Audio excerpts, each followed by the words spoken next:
Slip ডিস্কের সিমটমগুলোকে কি একটু জেনে নেওয়া যাক। প্রথম সিমটম হবে আমার পেন, মানে রেডিয়েটিং পেন।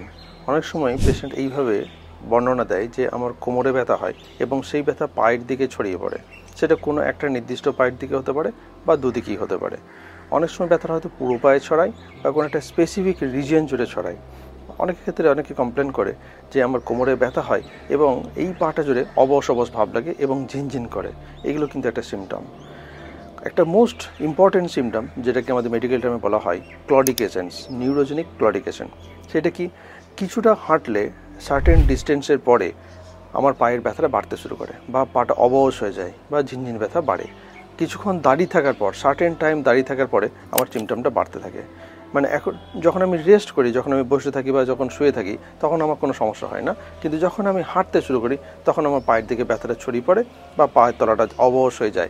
অনেকের ক্ষেত্রে, সিভিয়ার ক্ষেত্রে এরকম হয় যে হাঁটতে হাঁটতে জুতো খুলে যায় কিন্তু পেশেন্ট বুঝতেও পারে না। এগুলো সমস্ত হচ্ছে রেডিয়েটিং পেন বা স্লিপ ডিস্কের সিমটম।